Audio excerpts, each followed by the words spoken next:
Assalamualaikum warahmatullahi wabarakatuh. Waalaikumsalam warahmatullahi wabarakatuh. Alhamdulillah, nahmaduhu wa nasta'inuhu wa nastaghfiruh wa na'udzu billahi min shururi anfusina wa min sayyi'ati a'malina. May yahdihillahu fala mudilla lahu wa may yudlil fala hadiya lahu. Asyhadu an la ilaha illallah wahdahu la syarika lahu wa asyhadu anna Muhammadan abduhu wa rasuluh. Amma ba'du. Yang kami hormati Bapak Ibu Setiawan SPD selaku Kepala Sekolah SD Negeri 1 Karanduul, dan yang kami hormati Bapak Ibu Dewan Guru SD Negeri 1 Karanduul. Pertama-tama marilah kita panjatkan bersyukur kehadirat Allah Subhanahu wa Ta'ala atas berkat rahmat dan karunia-Nya yang telah berkumpul di ruangan ini pada siang hari ini dalam keadaan sehat walafiat. Salawat serta salam senantiasa tercurahkan kepada junjungan kita Nabi Muhammad SAW yang telah memberikan petunjuknya kepada seluruh umat manusia. Hadirin yang kami hormati, perkenankanlah saya Asma Fasaisi selaku pembawa acara pada acara siang hari ini yang akan memandu jalannya acara. Adapun susunan acara pada siang hari ini yaitu yang pertama pembukaan, yang kedua kata pengantar, yang ketiga kegiatan inti yaitu diseminasi budaya positif, dan yang keempat penutup. Menuju ke acara yang pertama yaitu pembukaan. Marilah kita buka acara pada siang hari ini dengan membaca basmalah bersama-sama. Bismillahirrahmanirrahim. Acara yang kedua yaitu kata pengantar. Kata pengantar akan disampaikan oleh Bapak Eko Setiawan SPD selaku Kepala Sekolah SD Negeri 1 Karanduul. Kepada Bapak Eko Setiawan SPD, silakan.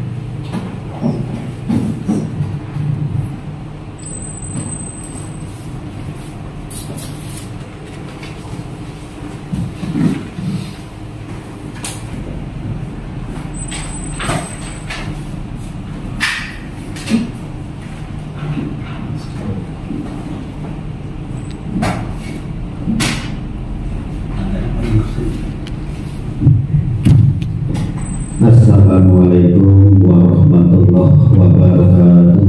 Waalaikumsalam warahmatullahi wabarakatuh. Alhamdulillahirrahmanirrahim. Bismillahirrahmanirrahim.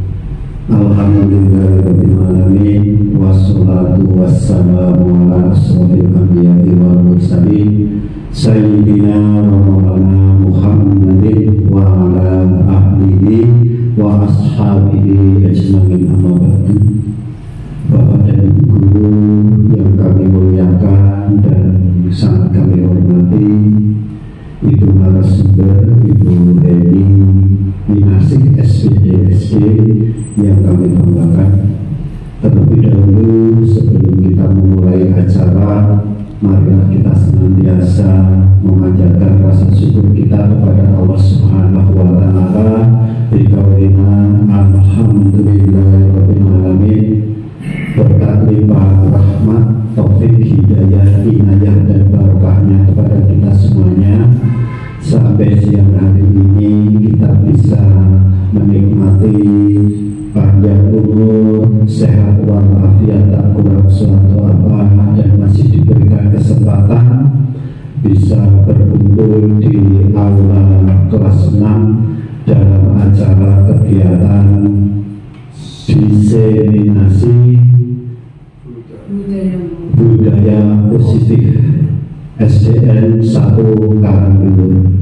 Mudah-mudahan jalannya acara ini awal hingga akhir nanti berjalan dengan baik dan lancar, membawa kemanfaatan bagi kita semuanya, membawa manfaat kebaikan bagi sekolah, bagi anak didik, dan bagi kita semuanya menjadi pendidik yang profesional. Amin Allahumma amin. Sholawat salam senantiasa kita sanjungkan dan kita haturkan kepada junjungan kita baginda Rasulullah Muhammad Sallallahu Alaihi Wasallam yang kita harapkan syafaatnya nanti di hari yaumul kiamat.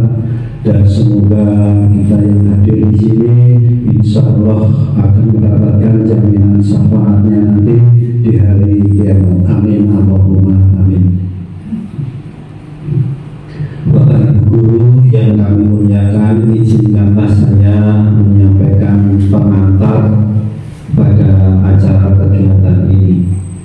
Sebelumnya saya mengucapkan terima kasih kepada Bapak Ibu guru hadirin semuanya yang telah menyempatkan waktunya untuk mengikuti kegiatan ini. Semoga kegiatan ini membawa manfaat kebaikan bagi kita semuanya di dalam memajukan pendidikan di sekolah kita.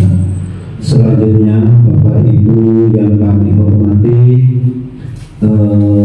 bahwa Ibu Heliminasih adalah salah satu guru kita yang pada siang hari ini mendapat tugas untuk melaksanakan diseminasi pada kegiatan calon guru penggerak. Saya memberikan apresiasi dan motivasi kepada Ibu Heliminasih supaya kegiatan ini nanti setidaknya membawa manfaat bagi kita teman-teman guru untuk menambah wawasan dan pengalamannya sehingga dapat meningkatkan kinerja pembelajarannya sehingga berdampak kepada peningkatan prestasi anak didik kita. Bapak Ibu yang kami hormati, selama mengikuti kegiatan ini dari awal hingga akhir nanti, semoga Bapak Ibu senantiasa diberikan kesehatan, kekuatan, kegiatan dapat berjalan dengan baik dan lancar.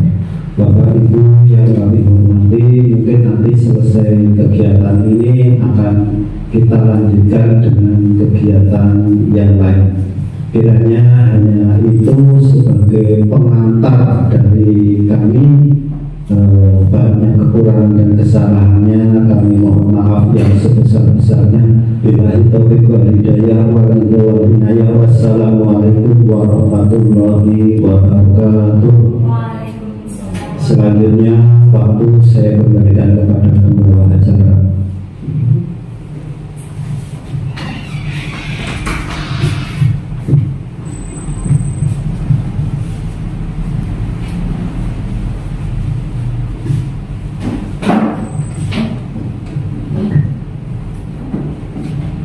Demikian kata pengantar yang disampaikan oleh Bapak Ibu Setiawan SD selaku Kepala Sekolah SD Satu Karangdur. Kami ucapkan terima kasih.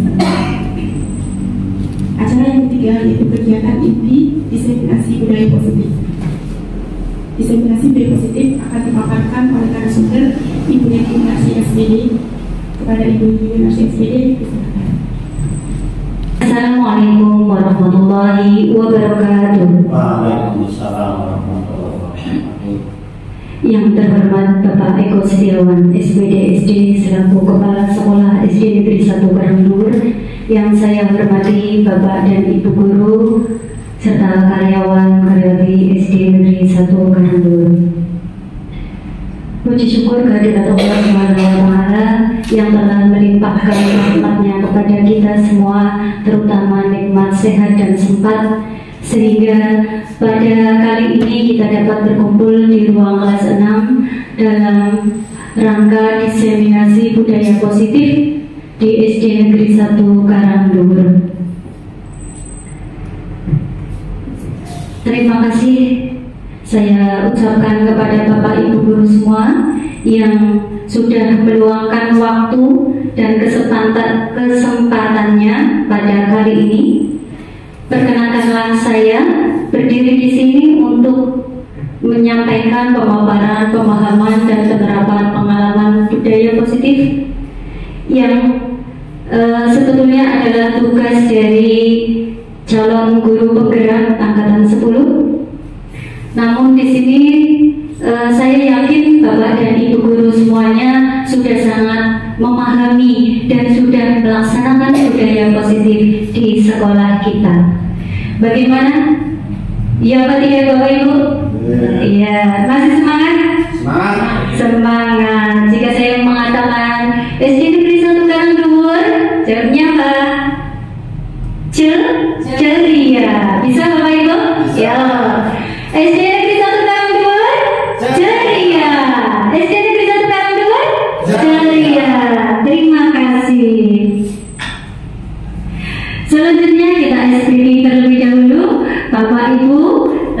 Dimohon untuk berdiri sebentar. Ya. Nanti cluenya adalah lakukan apa yang saya katakan. Coba. Tangan ke depan. Semuanya tangan Bapak Ibu ke depan. Keduanya. Ya. Kemudian tangan ke atas. Keduanya Bapak Ibu. Kemudian tangan ke samping. Lalu turun. Oke. Sekarang cluenya adalah lakukan apa yang saya katakan. Tangan ke depan, tangan ke atas, jarinya diputar-putar, stop, putar-putar, stop, putar-putar, stop, turunkan tangan ke bawah. Oke, terima kasih Bapak Ibu, terima kasih. Silakan dipersilakan duduk kembali. Nah, supaya tidak mengantuk.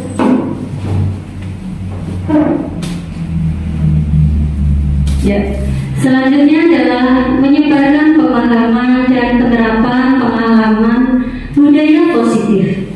Mendengar kata-kata budaya positif, apa yang terlintas di benak Bapak Ibu? Ibu kan? Budaya positif adalah kebiasaan-kebiasaan yang baik yang dilakukan setiap hari. Terima kasih. Saya Bu. Ya. Bagus sekali Ibu, betul. Apa yang lain mungkin Bapak? Menurut saya budaya positif adalah menanamkan nilai-nilai atau kebiasaan-kebiasaan kepada siswa atau anak didik kita, nilai-nilai yang baik agar nantinya menjadi bekal untuk kehidupan di sekolah, di keluarga, dan di masyarakat. Iya. Terima kasih. Bagus sekali Bapak, terima kasih. Atau ada yang lain berpendapat? Pak tuh? Sama Bu. Oh sama, oke. Apa yang tadi Bapak Ibu ungkapkan adalah betul adanya. Itu semua juga masuk dalam budaya positif. Seorang guru yang baik harus memiliki kemampuan dalam mewujudkan budaya positif di sekolah. Tadi sudah ada beberapa Bapak Ibu yang mengungkapkan tentang budaya positif. Selanjutnya, budaya positif tersebut dapat dijalankan dengan menerapkan konsep-konsep inti seperti disiplin positif, memahami motivasi perilaku manusia berkaitan dengan hukuman, penghargaan, posisi kontrol seorang guru, pembuatan keyakinan sekolah atau pembuatan keyakinan kelas, dan penerapan segitiga restitusi dalam penyelesaian masalah. Nah, konsep intinya jadi ada beberapa, yaitu tadi ada perubahan paradigma belajar, disiplin positif, nilai-nilai kebajikan, motivasi perilaku manusia, kebutuhan dasar manusia, posisi kontrol restitusi, keyakinan kelas, dan restitusi. Maaf. Dari beberapa itu bagian mana yang kayaknya sudah Ibu praktekkan? Pak tuh? Yang mana waktu? Berapa disiplin? Kebutuhan manusia. Apa? Yang mana kira-kira? Kalau yang sudah disampaikan adalah kebutuhan dasar manusia, dan di situ adalah intinya bahwa kebutuhan dasar manusia adalah ada tiga, diantaranya adalah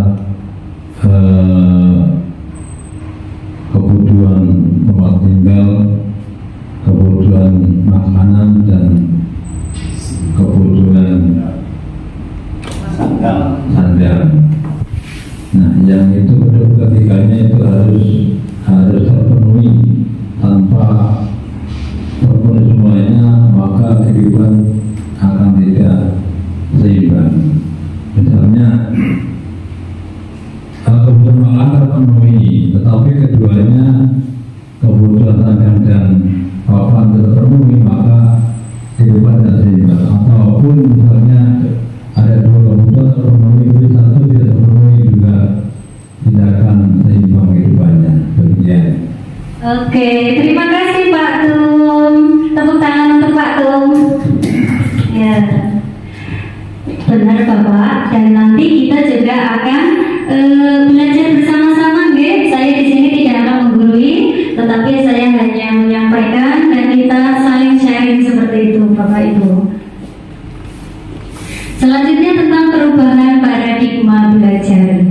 Nah, karena zaman sekarang kan sudah semakin maju, juga ada beberapa perubahan yang perlu kita lakukan. Perubahan ini ya harus kita lakukan. Kalau semisal belum bisa langsung pun ya kita melakukan perubahan dengan sedikit demi sedikit. Di antaranya adalah pembelajaran dengan paradigma baru. Pembelajaran dengan paradigma baru merupakan pembelajaran yang dirancang berdasarkan prinsip pembelajaran berdiferensiasi, sehingga para peserta didik belajar sesuai kebutuhannya berdasarkan tahap perkembangan sesuai teori psikologi modern untuk mewujudkan profil pelajar Pancasila. Berdiferensiasi, sering Bapak Ibu dan sering kita dengar bersama bahwa pembelajaran yang dilakukan itu tidak hanya untuk kognitifnya saja. Ada anak-anak yang suka psikomotorik, artinya sering langsung dengan fisik, ada gerakan-gerakan seperti itu, nggih, Pak, olahraga. Ya. Nah, kemudian ada kata-kata profil pelajar Pancasila. Di sini juga sudah sering kita dengar bahwa profil pelajar Pancasila ada 6 aspeknya atau dimensinya, yaitu yang pertama adalah beriman bertakwa kepada Tuhan Yang Maha Esa dan berakhlak mulia. Kemudian kedua, berkebinekaan global. Yang ketiga, bergotong royong. Yang keempat, kreatif. Dan yang kelima, bernalar kritis. Kemudian selain perubahan paradigma, ada miskonsepsi tentang teori kontrol, yaitu di situ ada gambar anak di depan, kemudian di belakangnya ada yang lebih dewasa, ada semacam tombol atau pengatur, iya, itu ada miskonsepsinya. Itu salah satunya adalah ilusi guru mengontrol murid, bahwa ada miskonsepsi tentang guru mengontrol murid. Apakah betul-betul semua murid bisa kita kontrol? Kalau yang memang dari diri mereka sendiri tidak mau dikontrol, ya maka tidak akan terkontrol dengan baik. Kemudian yang kedua, ada ilusi bahwa kritik dan membuat rasa bersalah mampu menguatkan karakter. Yang ketiga, ada ilusi bahwa semua penguatan positif efektif dan bermanfaat. Yang keempat, ilusi bahwa orang dewasa berhak memaksa. Itu adalah miskonsepsi. Apakah betul? Nanti kita pelajari satu persatu. Kemudian mengubah paradigma stimulus respon dan pendekatan teori kontrol. Kalau dulu stimulus responnya adalah mengatakan bahwa kebutuhan kita sama, Bapak Ibu. Ternyata kita realitanya itu kebutuhannya berbeda. Begitu juga dengan anak-anak. Karena anak-anak ada yang senangnya hanya mendengarkan, ada yang senangnya menggambar, ada yang senangnya praktek-praktek langsung seperti itu. Jadi tidak sama, ada yang audio, ada yang visual, dan ada yang tadi dengan praktek. Kemudian yang kedua, semua orang melihat hal yang sama. Teori kontrolnya adalah setiap orang memiliki gambaran yang berbeda. Sama-sama ada sebuah gambar. Kalau semisal anak yang lain dengan anak yang selanjutnya bisa saja berbeda persepsi. Seperti kita juga yang dewasa, ya berbeda pendapat. Berikutnya adalah kita mencoba mengubah agar orang berpandangan sama dengan kita. Kita tidak bisa mengubah agar orang itu sama persis dengan keinginan kita. Realitanya, teori kontrolnya adalah kita berusaha memahami pandangan orang lain tentang dunia, karena orang lain juga punya pendapat. Selanjutnya adalah perilaku buruk dilihat sebagai suatu kesalahan, sedangkan teori kontrol itu semua perilaku memiliki tujuan. Seseorang mau berbuat yang menurut kita mungkin kurang baik ataupun buruk di mata kita, mungkin dia punya alasan tertentu sehingga melakukan hal tersebut. Yang bawahnya adalah orang lain bisa mengontrol saya. Teori kontrolnya adalah hanya Anda atau saya yang bisa mengontrol diri Anda sendiri atau diri saya sendiri. Contohnya, mungkin Ibu Fatma memegang sesuatu yang kencang, yang tidak kelihatan atau apa gitu, dan menuliskan apa? dipegang, kemudian coba Ibu, bolehkah itu yang dipegang buat saya? Rahasia tidak boleh. Rahasia tidak boleh. Saya tukar bis dengan sepeda. Tidak. Rahasia. Benar. Ya. Saya beli uang. Enggak boleh. Oh, pribadi juga. Nah, itu termasuk salah satunya. Bahwa apa? Yang memegang kontrol diri kita adalah diri kita sendiri. Jika tadi Bu Fat berkenan, ini silakan. Kan terserah Bu Fat, ikut saja. Tetapi kalau Bu Fat memang tidak berkehendak, tidak ingin, mau dipaksa dirayu-rayu, ditukar dengan sepeda tapi tidak mau, ditukar dengan uang, saya kasih uang, tidak mau juga. Nah, itu menandakan bahwa orang yang bisa mengontrol diri adalah diri kita sendiri. Selanjutnya, saya bisa mengontrol orang lain, tetapi dalam teori kontrol Anda tidak bisa mengontrol orang lain. Seperti tadi, nyatanya Bu Fat tidak nurut sama saya karena mempertahankan apa yang diyakini memang itu penting untuk Bu Fat. Selanjutnya adalah pemaksaan ada pada saat rujukan yang gagal. Teori kontrolnya adalah kolaborasi dan konsensus, menciptakan pilihan-pilihan baru, dan yang terakhir adalah model berpikir menang atau kalah. Teori kontrolnya adalah model berpikir menang dan menang. Ya. Selanjutnya disiplin positif. Disiplin berasal dari kata disiplina yang artinya belajar. Disiplin mengacu pada disiplin diri yang memiliki tanggung jawab terhadap apa yang dilakukannya berdasarkan nilai-nilai yang diyakini. Selanjutnya, disiplin positif merupakan salah satu cara penerapan disiplin yang bertujuan untuk menumbuhkan kesadaran serta memberdayakan peserta didik tanpa imbalan penghargaan atau reward, ancaman atau hukuman. Jadi disiplin positif ini adalah penerapan suatu disiplin yang tujuannya untuk menumbuhkan kesadaran dari dalam diri sendiri. Bukannya dia murid kita itu takut karena nanti saya terlambat terus dapat hukuman, terus atau mungkin kalau nanti saya tidak nyapu maka akan bagaimana, seperti itu.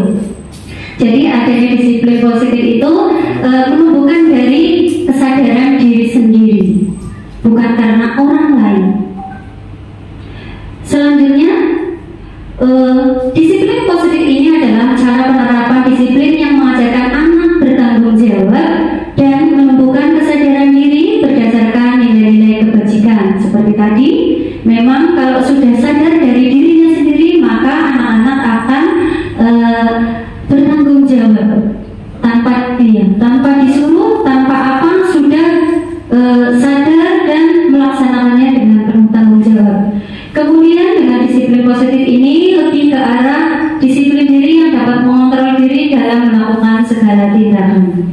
Maka kalau yang sudah sadar maka akan mengontrol dirinya sendiri. Oh ya, kalau saya seperti ini tidak baik, kalau saya seperti ini tidak sesuai, maka saya harus seperti apa. Tapi dalam diri anak itu sendiri.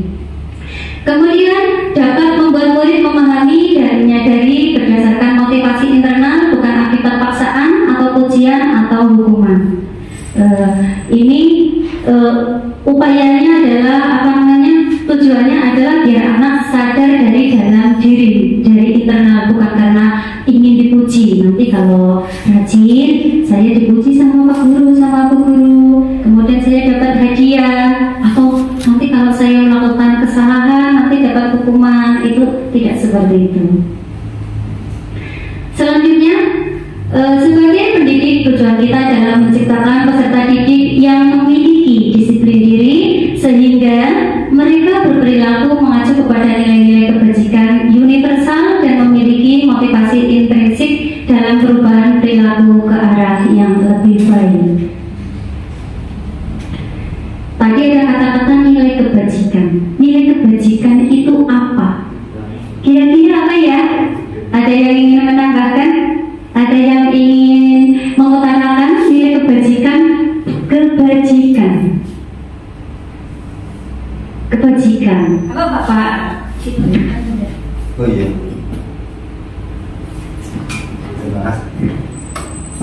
Terima kasih. Saya mencoba menjawab pertanyaannya, apakah nilai-nilai kebajikan? Menurut saya, nilai-nilai kebajikan adalah suatu pemahaman yang dianggap bisa memberikan perubahan ke arah yang baik. Jadi nilai-nilai kebajikan adalah suatu pemahaman yang dianggap bisa membawa ke arah kebaikan. Begitu. Terima kasih. Oke, terima kasih juga Bapak. Kita berikan tepuk wow. Oke. Kasih W, kasih W, kasih O. Oh Yuki. Terus kasih W, kan O. Terus wow. Terus keren. Wow, keren. Yuk kita coba. Ayo. Kasih B. 3, 2, 1. Kasih B, kasih O, kasih B. Wow, keren. Wow, keren. Oke, Bapak Ibu semuanya keren-keren. Nah, tadi sudah betul apa yang dikatakan oleh Bapak dan kita buka untuk mempelajari. Nah, nilai-nilai kebajikan itu adalah nilai yang disepakati bersama, terlepas dari suku, bangsa, agama, bahasa, maupun latar belakangnya. Apa sih nilainya? Itu ada contoh beberapa nilai kebajikan dari institusi atau organisasi. Dari profil belajar Pancasila, nilai kebajikannya adalah beriman dan bertakwa kepada Tuhan Yang Maha Esa dan berakhlak mulia, berkebinekaan global, gotong royong, mandiri, kreatif, dan berakhlak kritis. Ada yang lain, nilai dari Ipo Primary Years Program atau dari PDP, itu ada toleransi, saling menghormati, integritas, mandiri, menghargai, antusias, empati, keingintahuan, kreativitas, kerjasama, percaya diri, dan komitmen. Ada juga dari keterampilan hidup atau life skill, yaitu diantaranya adalah dapat dipercaya, kemudian lurus hati, menjadi pendengar yang aktif, tidak merendahkan orang lain, terus dan memberikan yang terbaik untuk diri. Tadi betul apa yang dikatakan oleh Bapak, dan ini adalah contoh-contohnya. Kiranya di sekolah kita di profil pelajar Pancasila sudah banyak menerapkan ya? Beriman dan bertakwa. Ada pembiasaan apa tadi yang buat ya? Pembiasaan berdoa sebelum dan sesudah belajar. Yang lainnya? Yang lainnya ya salat berjamaah. Iya, bagus sekali. Berikutnya gotong royongnya jelas. Kita sering melakukan gotong royong bersama, baik Bapak Ibu gurunya juga peserta didik kita. Kemudian mandiri, kreatif juga kreatif, kemudian bernalar kritis. Dan nilai-nilai kebajikan yang lainnya sudah dilaksanakan tentunya di sekolah kita, yaitu ada toleransi, kita saling toleransi, saling menghormati, menghargai, ada empati, ada percaya diri, ada punya komitmen, dan tidak merendahkan orang lain. Ya. Keingintahuan. Iya betul. Termasuk hari ini, ya keingintahuan artinya mengintip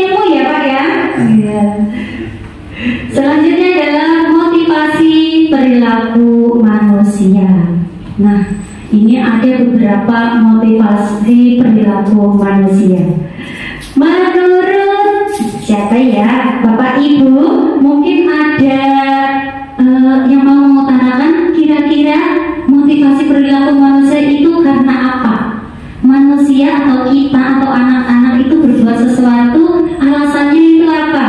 Monggo, ada yang mau bersama jawab, Pak Dimas? Motivasi anak atau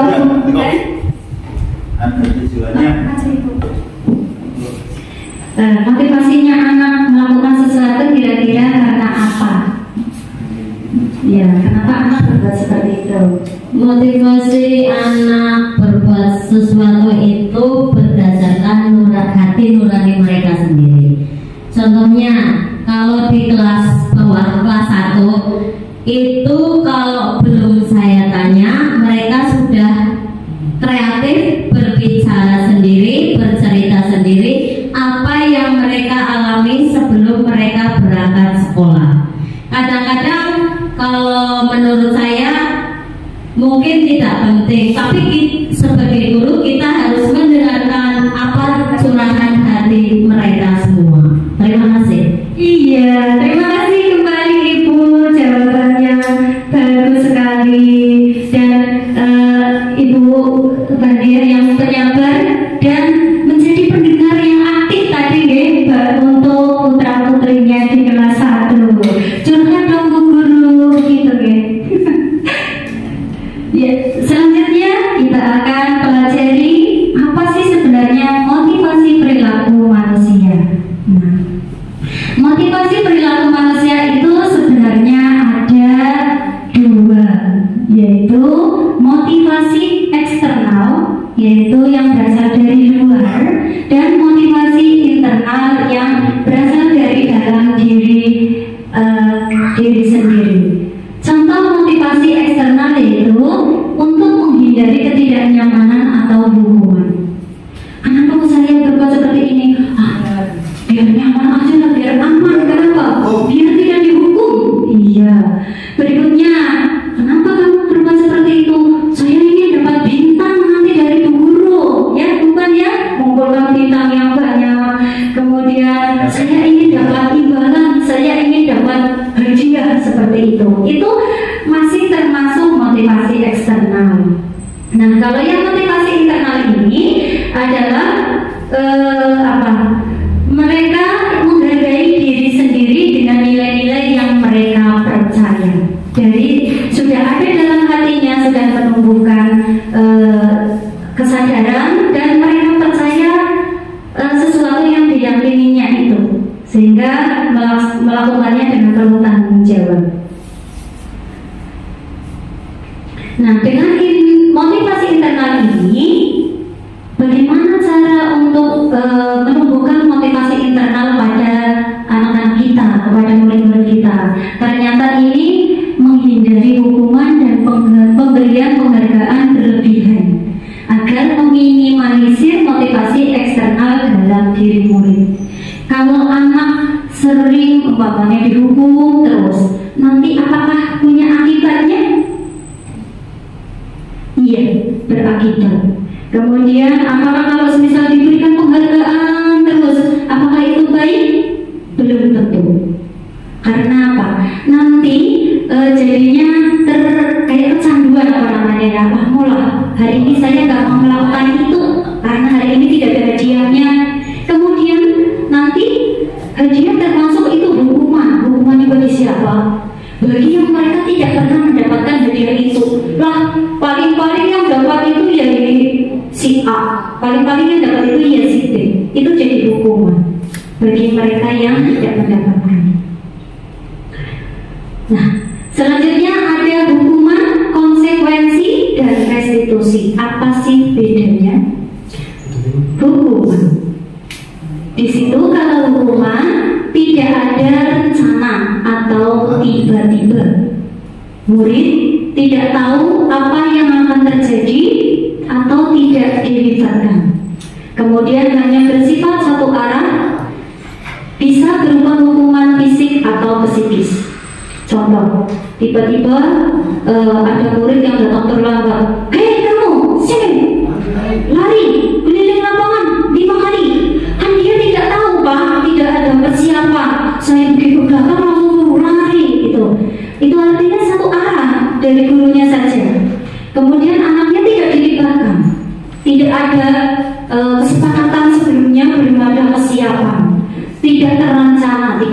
atau tiba-tiba, ya kamu yang tadi ini silakan membersihkan apa namanya.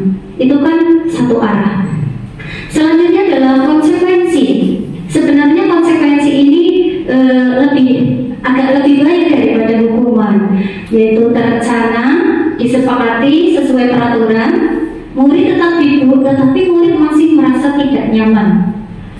Selanjutnya adalah sikap guru selalu memonitor murid. Jadi memang kita sudah ada kesepakatan, anak-anak hari ini kita ini. Kemudian jika yang tidak ini akan bagaimana kesepakatannya? Akan diberikan ini Bu, ada sanksinya ini Bapak. Nah, itu juga masih ada yang merasa nyaman, tidak nyaman. Wah, tadi sudah ada kesepakatan, saya ini melakukan ini Cik. Terus ini bagaimana? Masih merasa tidak nyaman. Iya. Kemudian yang ketiga adalah restitusi. Ini restitusi adalah proses menciptakan kondisi bagi murid untuk memperbaiki kesalahan. Ada proses kolaborasi yang mengajarkan murid untuk mencari solusinya sendiri. Jadi ada dialog nanti antara Bapak Ibu guru dengan anak-anak yang bermasalah tersebut, sehingga anak tersebut itu tanpa kita beritahu solusinya dia akan berpikir sendiri. Oh, kalau begitu saya salah ya Bu ya. Sebaiknya saya harus begini-begini. Harusnya saya, tapi kemarin saya keliru gitu. Jadi ada tumbuh bisa menjawab sendiri atas masalahnya sendiri. Mengesahkan sendiri. Betul. Yaitu tadi kesepakatan adanya konsekuensi. Memang betul. Jadi ada bertanggung jawab dengan kesepakatan yang berlaku. Ada kontribusi. Kemudian aturannya dibuat bersama murid dengan guru. Guru masih memiliki peran mengontrol atau mengingatkan. Tapi tadi murid masih merasa apa ya? Iya, kurang nyaman. Selanjutnya ini perbedaannya tadi. Kalau hukuman sesuatu yang menyakitkan harus terjadi. Bisa saja, semisal anak itu dihukum dengan kata-kata yang bernada kasar, menyakitkan hati. Bisa saja itu anak menyimpan dendam sampai kapanpun dan akan ingat itu bu guru saya, itu pak guru saya menyakiti hati saya dan sebagainya. Bisa saja terjadi seperti itu.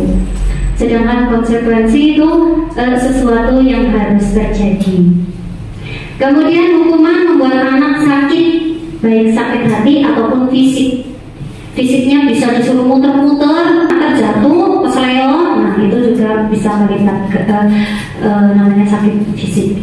Kemudian kalau konsekuensi membuat anak merasa tidak nyaman, tapi dalam jangka waktu pendek. Kemudian hukuman, anak membenci kedisiplinan, saya jadi benci gitu. Ya. Selanjutnya untuk konsekuensi ada stimulus, anak menghargai disiplin. Kalau hukuman itu paksaan, sangat memaksa, harus dan harus. Kalau konsekuensi itu ada stimulus tanggapan. Kemudian hukuman mendorong anak menyakiti diri sendiri. Konsekuensi mendorong anak memudahkan untuk menyelesaikan diri. Konsep diri yang buruk untuk hukuman. Kalau konsekuensi, konsep diri yang lebih baik daripada hukuman. Kemudian anak belajar untuk menyembunyikan kesalahan. Ya, kalau dihukum aturannya tidak boleh bawa HP, kemudian bawa HP, maka anak akan berpikir keras bagaimana cara menyembunyikan HP tersebut agar tidak diketahui oleh bapak ibu gurunya. Contohnya, kemudian anak belajar untuk konsekuensi adalah mematuhi peraturan. Hukuman itu bisa membuat marah, rasa bersalah, merasa dipermalukan, kemudian merasa tak dihargai. Kalau konsekuensi adalah kehilangan hak dan dibuat tidak nyaman, diasingkan untuk sementara. Semisal kalau ada anak bermain TikTok, ya, Ibu Ais, kalau anak bermain TikTok, kemudian ada kesepakatan sebelumnya, kira-kira sudah mengotori meja dengan TikTok, terus sebagai konsekuensinya anak melakukan apa? Melakukan apa? Anak mengotori meja dengan TikTok, ya. Kemudian konsekuensinya apa?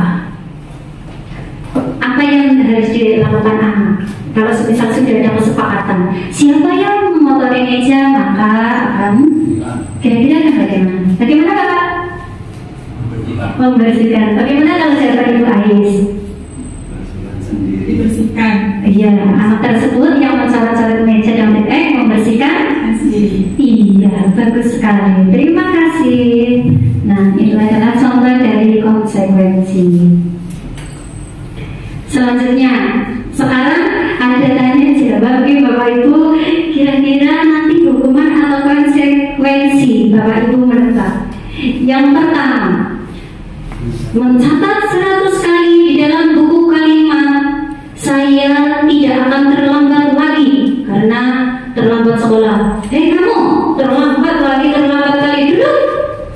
Buka bukunya, sekarang tulis saya tidak akan terlambat lagi 100 kalimat.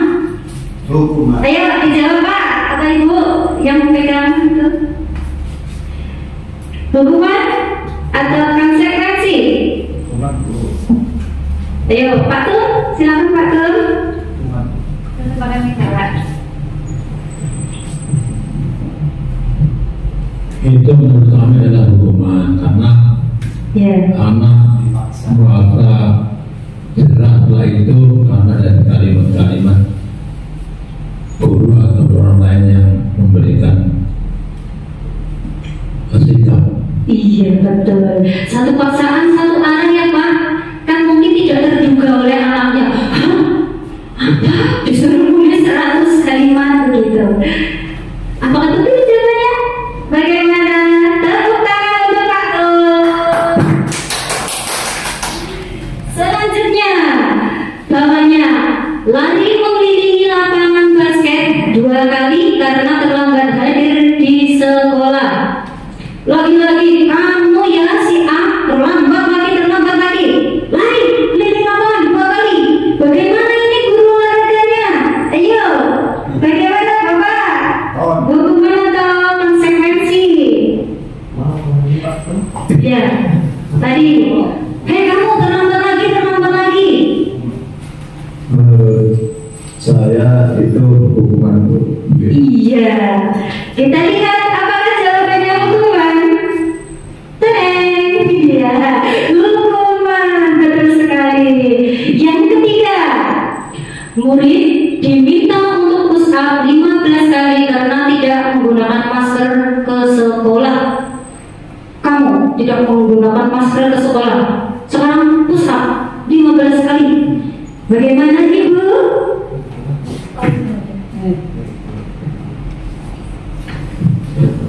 Itu adalah konsekuensi. Mungkin sudah dibuat kesepakatan dulu.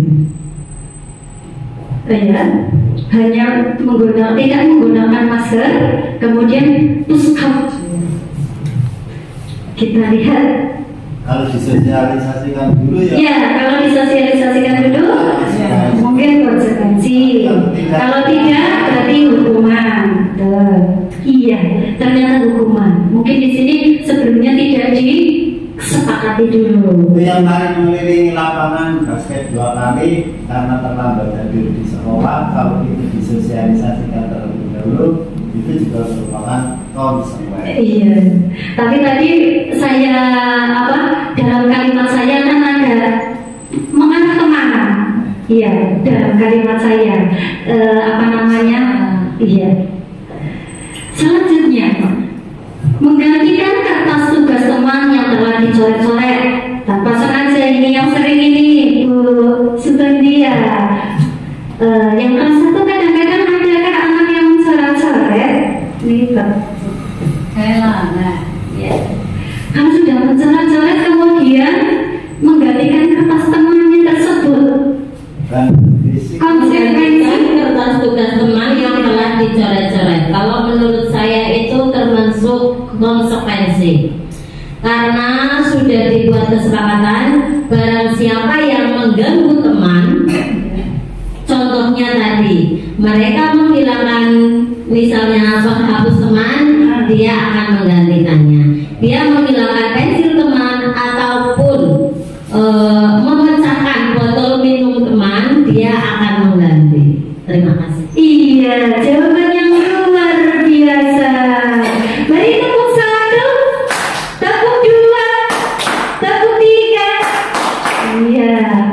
Terima kasih. Apakah betul jawabannya?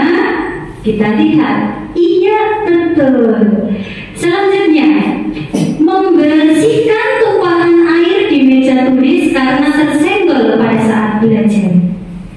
Tidak sengaja atau mungkin sengaja menumpahkan air. Oh, karena tersenggol berarti tidak sengaja ya. Kemudian membersihkannya. Itu hukuman atau konsekuensi. Bagaimana Bapak? Menurut saya konsekuensi. Menurut kamu? Menurut saya itu membersihkan tumpahan air di meja tulis karena tersenggol pada saat belajar. Ini merupakan bentuknya konsekuensi. Mengapa saya tidak memilih hukuman? Karena hukuman biasanya itu diterapkan pada tindakan atau bentuknya fisik begitu. Jadi ini kan bentuknya membersihkan tumpahan, artinya kan hanya keinginan gitu, hanya itu. Jadi konsekuensi itu menurut saya. Iya, bagus sekali. Kita lihat jawabannya. Iya, betul, itu adalah konsekuensi.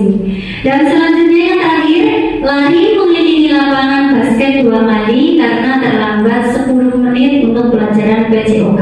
Berarti saat pelajaran biasanya kan sudah ada kesepakatan atau apa ya. Kemudian terlambat, siapa yang memang terlambat maka ada disuruh apa seperti itu. Bagaimana Pak Dimas? Menurut Pak Dimas, konsekuensi apa hukuman? Disuruh lari dua kali karena terlambat. Hukuman? Kalau sudah ada kesepakatan, konsekuensi. Ya, kita lihat ya. Terima kasih Bapak Ibu semuanya, hebat-hebat. Ternyata memang sudah memahami sekali mana yang hukuman, mana yang konsekuensi.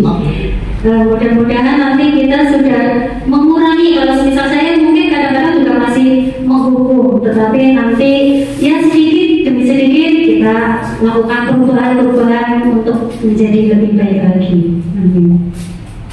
Selanjutnya adalah kebutuhan dasar manusia. Tadi ada yang sudah mengutarakan yaitu Pak Tung, termasuk salah satunya ada sandang, pangan, papan, ya. Apa saja sih kebutuhannya? Nah, kebutuhan dasar manusia adalah segala kebutuhan dasar manusia adalah segala sesuatu yang kita lakukan untuk mendapatkan apa yang kita inginkan. Seluruh tindakan yang kita lakukan memiliki tujuan tertentu dan semua usaha yang terbaik yang kita lakukan dalam rangka agar kebutuhan dasar kita terpenuhi dengan baik. Kebutuhan dasar manusia ada 5, yaitu bertahan hidup, ada kasih sayang dan rasa diterima, penguasaan, kebebasan dan kesenangan. Bertahan hidup tadi sudah dikatakan oleh Batu. Di situ ada makanan, ada pakaian, ada tempat tinggal, keamanan dan kesehatan. Itu pokok ya Pak ya. Kemudian butuh kasih sayang dan butuh rasa diterima. Di situ ingin dipedulikan. Kemudian bisa berbagi, kerjasama dalam bagian kelompok. Penguasaan yaitu ada harga diri, keinginan untuk dianggap, terus untuk memimpin, untuk berprestasi. Saya mampu kok berprestasi, misalnya seperti itu. Bu, saya juga bisa, masa yang disuruh itu terus gitu. Selanjutnya adalah diakui atau didengar. Kebebasan seperti mandiri, memiliki pilihan, mencoba hal yang baru, mampu mengendalikan dirinya. Kesenangan yaitu bermain, humor, antusiasme dan tertawa. Nah, ini anak didik kita, murid-murid kita ini adalah butuh kelima-limanya ini Bapak Ibu. Tidak hanya 1-2 saja, tetapi butuh kelima-limanya, termasuk kesenangan yaitu bermain. Oleh karena itu ada bermain, ada humor. Kita juga kadang-kadang ke anak-anak harus ada tertawanya, ada senyumnya, biar tidak terlihat sangat dan angker. Iya. Berikutnya 5 posisi kontrol guru. Ada penghukum, ada pembuat rasa bersalah, sebagai teman, sebagai pemantau, sebagai manajer. Kalau saya menghukum, ya. Kadang-kadang sebagai teman juga iya. Kadang memantau juga iya. Kalau ibu Mana yang pernah dilakukan? Membuat salah. Ya, membuat rasa bersalah. Membuat rasa bersalah. Ya, terus.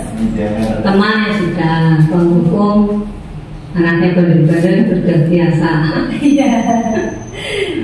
Terus manajer untuk mengkondisikan anak. Bagus Sekali Ibu. Lanjut. Nah, saya tidak akan menjelaskan satu persatu yang bagaimana, tetapi saya berikan satu kasus tapi dengan jawaban yang berbeda dengan 5 kontrol. Contoh adalah kasusnya siswa tidak memakai atribut lengkap saat upacara. Yang pertama, guru pertama, kamu tidak memakai atribut lengkap saat upacara.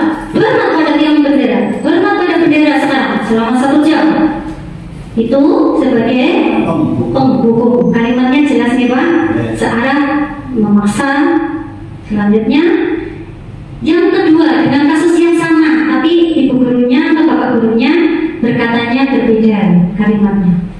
Berapa kali ibu atau bapak harus memberitahu kamu selalu saja mengecewakan ibu, selalu saja mengecewakan bapak.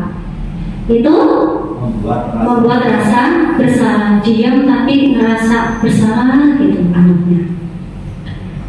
Masih kasus yang sama, sekarang guru yang ketiga.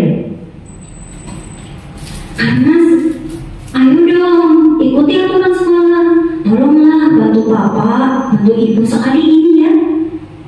Bu, ini pamannya. Ya sudahlah, tidak apa-apa.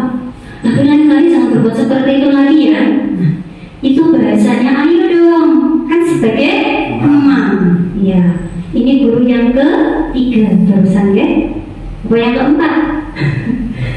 Selanjutnya yang keempat, kasusnya sama, guru keempat berkatanya lain. Kamu sudah melanggar aturan sekolah, kamu tahu konsekuensinya. Setelah upacara, beli atributnya ke koperasi dan jangan diulangi lagi. Itu adalah sebagai pemantau. Betul.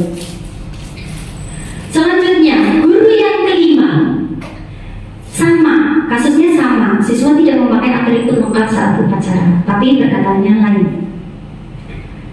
Di antaranya kalimatnya ada kata-kata seperti ini. Apakah kamu tahu kesalahanmu? Terus kira-kira bagaimana kamu akan memperbaiki kesalahanmu?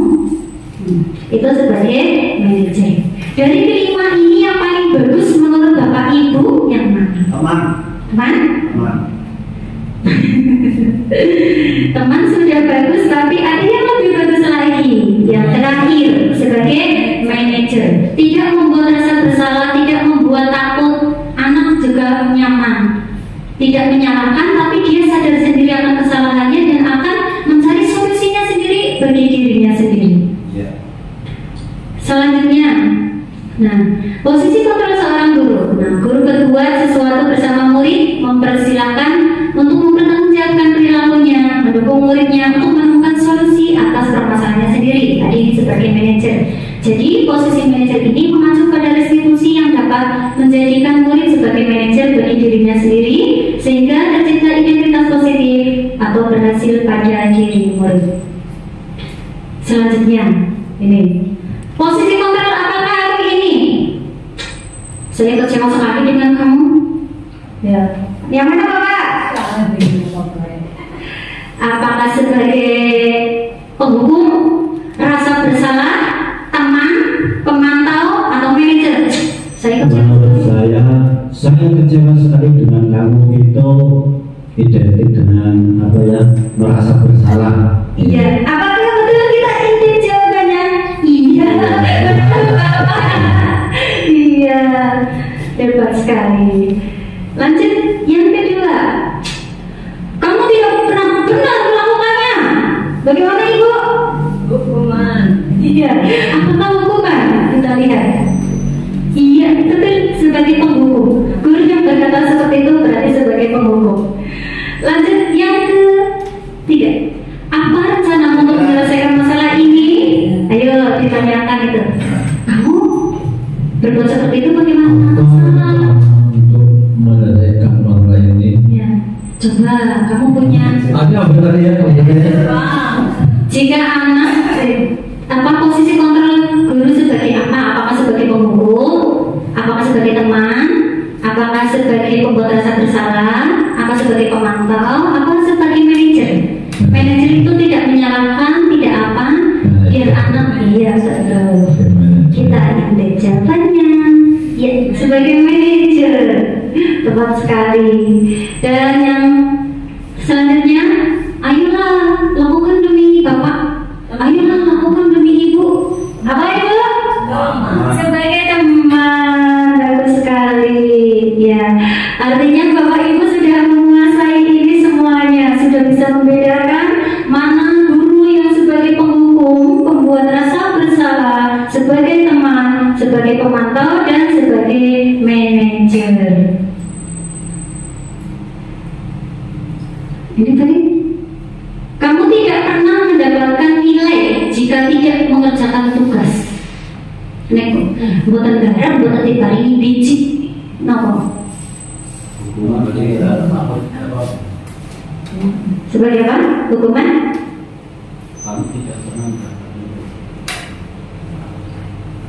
Hukuman atau pemantau? Memberi rasa bersalah? Yang ada timbang.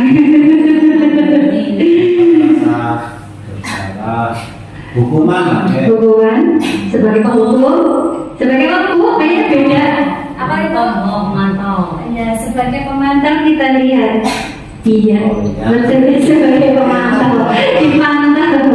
Kamu tidak mengerjakan masa minta nilai 100. Dipantau, mengerjakan dulu. Iya. Selanjutnya adalah keyakinan kelas. Di sini mengapa keyakinan bukan peraturan?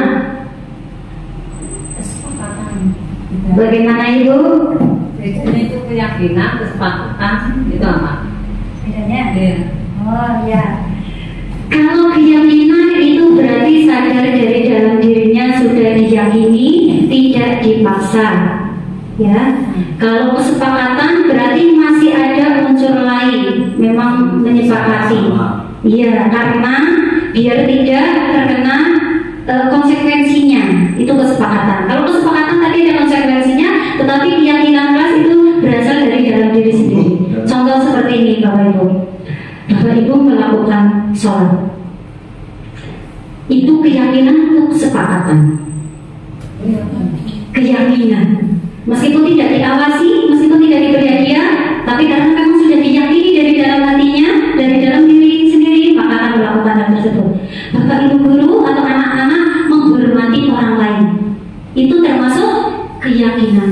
Jika saya menghormati orang lain, maka orang lain juga akan menghormati saya. Seperti itu. Kalau yang peraturan, contohnya adalah kenapa kita menggunakan helm? Biar tidak ditilang. Berarti itu masih belum sadar. Bisa kesepakatan, tapi bisa kalau yang sudah keyakinan dari dirinya agar selamat. Nah, ini pembentukan keyakinan kelas. Di sini ada gambar, di sebelahnya ada tempelan kertas keynote ya. Kemudian kenapa keyakinan kelas ini pembentukannya bagaimana? Ini termasuk bersifat abstrak, berupa pernyataan universal, umum. Dibuat dalam pernyataan positif, artinya tidak menggunakan kata tidak atau dilarang. Contohnya, tidak datang terlambat. Itu dalam keyakinan positif diubah menjadi datang tepat waktu. Dilarang membuang sampah di kelas umpamanya. Berarti membuang sampah pada tempatnya, itu contohnya.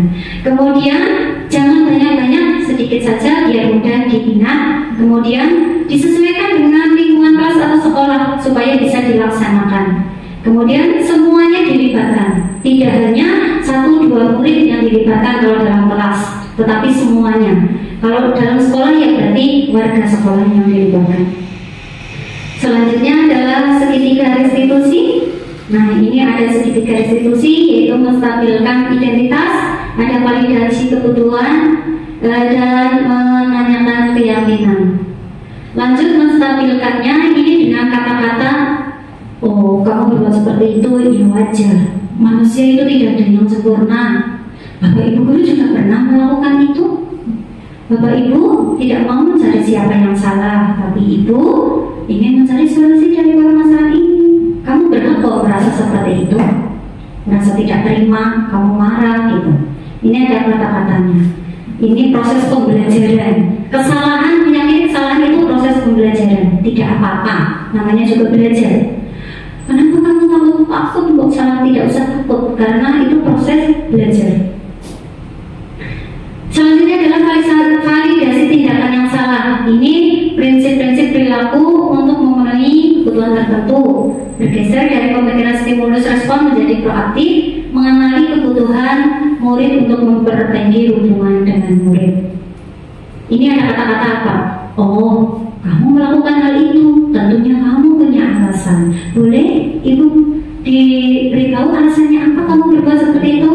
Nah, padahal kamu bisa melakukan yang lebih buruk, misalnya memukul temannya karena kamu tidak terima, tapi kamu tidak memukulnya. Nah, itu termasuk validasi tindakan yang salah. Selanjutnya, keyakinan kelas. Ini menanyakan keyakinan kelas. Murid diberikan pertanyaan-pertanyaan yang bermakna untuk memotivasi intrinsik, mengaitkan keyakinan yang dilakukannya dengan keyakinan di kelasnya. Apakah sesuai atau tidak dengan keyakinan yang dibuatnya? Menanyakan keyakinannya itu contohnya kata-katanya seperti itu. Nilai-nilai apa yang telah kita sepakati bersama? Keyakinan kelasmu apa? Apakah sesuai dengan keyakinan kelasmu? Kamu ingin menjadi seorang seperti apa sih? Berikutnya ini adalah contoh proses pembuatan keyakinan kelas. Tadi karena ada keyakinan kelas, ini saya putarkan untuk contoh keyakinan kelas yang sudah saya buat bersama anak-anak kelas 6. Ini adalah fotonya. Untuk lebih lengkapnya di sini.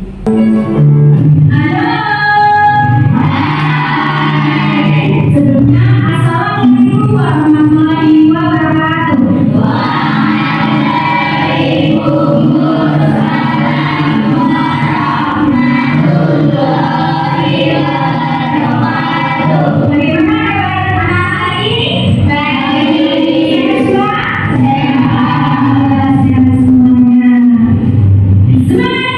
Semangat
kebersihan.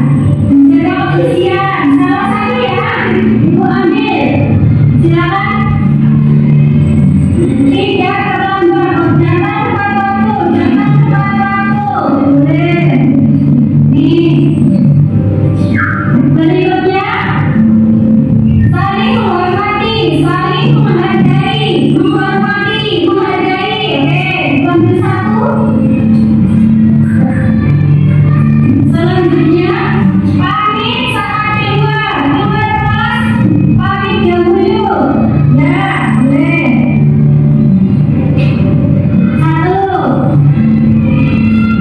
Berikutnya, melaksanakan kebiasaan. Terus ada sholat duha. Itu kebiasaan ya. Di sini kemudian sholat duha berjamaah, hafalan surat pendek dan sebagainya. Melaksanakan kebiasaan. Oke, sama ya ini ya. Ambil salah satu. Berikutnya, kerjasama antar teman. Menolong teman. Saling kerjasama, saling tolong-menolong, kerjasama dan saling tolong-menolong sama. Ya, ambil salah saya. Oke, lainnya sama. Terima kasih, Bapak. Nah, ini di bagian yang kali ini sudah ada keyakinan kelas 6 SD Negeri 1 Karangdul yang tadi sudah ada juga. Karena ada beberapa yang sama, maka dipilih apa? Salah satu ya, jika ada yang sama. Dan dari 36 ini ternyata setelah kita bilang ada berapa yang sama? Kita hitung 1, 2, 3, 4, 5, 6. Yang pertama adalah menjaga kebersihan, hadir tepat waktu, saling menghormati dan menghargai, pamit saat di luar kelas, melaksanakan kebiasaan, dan kerjasama saling tolong-menolong. Ini adalah keyakinan kelas yang sudah kamu buat. Apakah kamu bersedia melaksanakannya? Ya. Betul? Ya. Ada dari kesadaran diri sendiri. Bagaimana cara hadir tepat waktu, kemudian menjaga kebersihan kelas. Berarti harus melaksanakan tiket, membuang sampah pada tempatnya dan seterusnya. Nah, karena kalian sudah bersedia dan sudah jadi, biar lebih bisa lagi ya, maka keyakinan kelas ini akan ditandatangani oleh kalian semua, yaitu dari satu kelas.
Membersihkan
Masalahnya tadi menggunakan segitiga restitusi.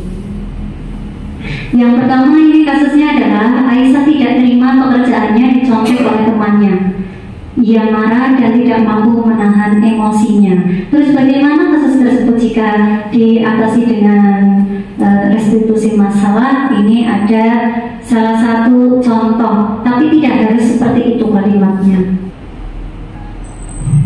Aisyah, tadi itu dengar dari ketua kelas, katanya kamu nggak bisa dengar ya sama itu. Iya bu, bisa Tapi dari identitas. masa terus menolak pekerjaan saya bu. Oh bu, yang wajar lah kalau kamu sadar jika ibu berada di posisi kamu juga akan melakukan hal yang sama. Iya. Terus validasinya. Apa yang kamu lakukan kepada Restu? Saya marah-marah bu, saya nangkap Restu dan tanpa sadar saya menggibran badannya bu. Oh begitu, pasti kamu berbuat begitu ada alasannya kan? Iya bu, masa saya diam saja? Saya kan sudah mencapai yang kewajaran. Tapi Restu hanya mencontoh saya tidak mau bisa sendiri. Ya wajarlah kalau kamu merasa marah dan menyesal karena tidak rela pekerjaanmu dicontek begitu saja. Itu sangat mengenai tindakan kamu yang tidak berbuat lebih buruk daripada itu. Misalnya kamu membawa Restu. Ya. Terus menanyakan keyakinannya. Tindakan kamu marah sampai memberikan meja itu apakah sesuai dengan keyakinan kelas kita? Tidak bu. Menurut kamu keyakinan kelas apa yang sudah kamu langgar? Emosinya sudah Ya bu. Menurut kamu sikap menghormati agama itu apakah penting? Jadi kalau menurut kamu itu penting, keyakinan apa yang harus kamu lakukan saat kamu sedang marah? Harus lebih sabar. Jadi, apakah kamu bersedia untuk memperbaiki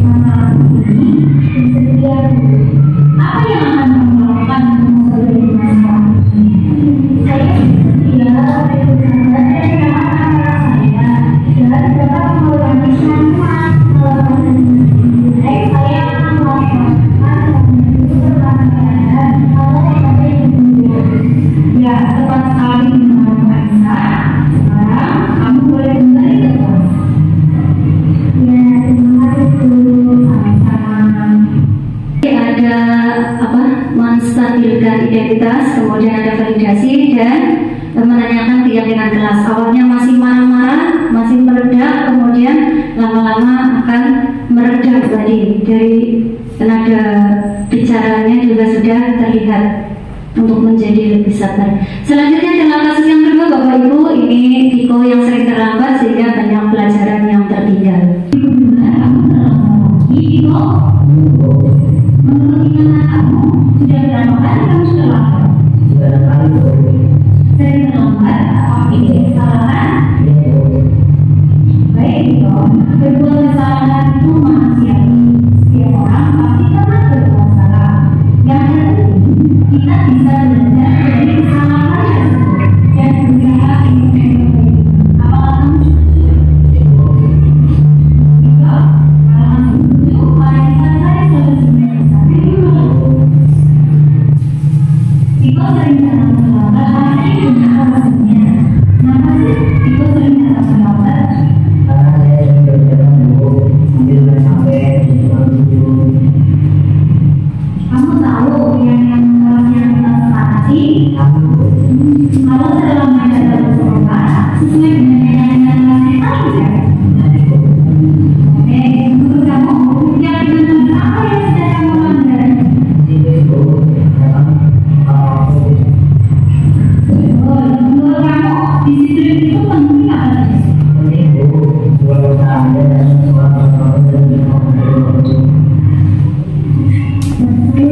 Menghargai waktu itu sangat penting dan bermanfaat bagi kita. Seperti kita dapat menghargai orang-orang yang ada di sekitar, pekerjaan menjadi tidak sibuk, dan kita juga dapat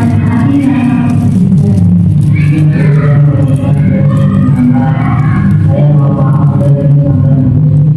Jika yang sangat baik sudah melakukan dengan cara meminta maaf. Menurut kamu, apa yang akan kamu lakukan agar tidak terulang lagi? saya akan berdoa dan berdoa lagi ibu agar kita yang berdoa semua. Baik, Tiko, kamu sudah menemukan solusinya dan itu akan bekerjasama dengan orang tua kamu agar kamu tidak datang terlambat sekali lagi. Sekarang, silakan kamu kembali ke kelas.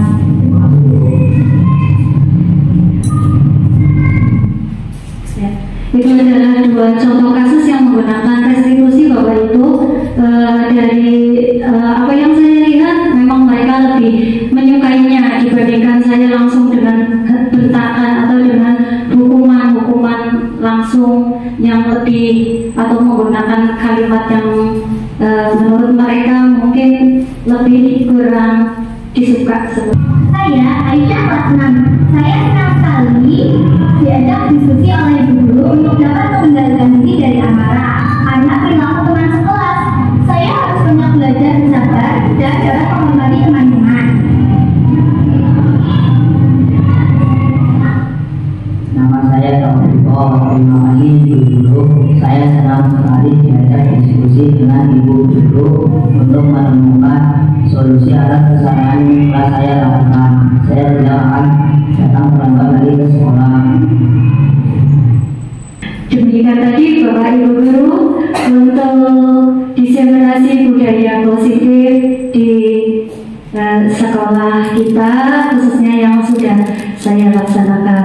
Tentunya dari awal sampai akhir banyak kekurangan, banyak kesalahan. Saya mohon maaf yang setulus-tulusnya. Berkenan ya Bapak Ibu? Saya juga yakin sekali Bapak Ibu sudah melaksanakannya semua di sekolah ini, di sekolah kita. Dan untuk waktu yang akan datang kita bisa menambah lagi jauh, sudah baik, sudah ini, tapi ditingkatkan terus seperti itu. Saya juga belajar, kita juga saling sharing seperti itu Bapak Ibu. Terima kasih atas waktu dan kesempatannya. Wassalamualaikum warahmatullahi wabarakatuh. Waalaikumsalam warahmatullahi wabarakatuh. Demikian pemaparan diseminasi budaya positif yang disampaikan oleh Ibu Diminasi SPD. Kami ucapkan terima kasih. Hadirin yang kami hormati, tibalah kita di penghujung acara, yaitu penutupan. Marilah kita tutup acara pada siang hari ini dengan membaca hamdalah bersama-sama. Acara demi acara telah kita lalui bersama. Semoga apa yang kita dapatkan di siang hari ini bisa menjadi ilmu yang bermanfaat buat kita semua. Saya selaku pembawa acara memohon maaf jika selama memandu jalan acara terdapat banyak kesalahan dan juga kekurangan. Terima kasih. Billahi taufiq wal hidayah. Wassalamualaikum warahmatullahi wabarakatuh.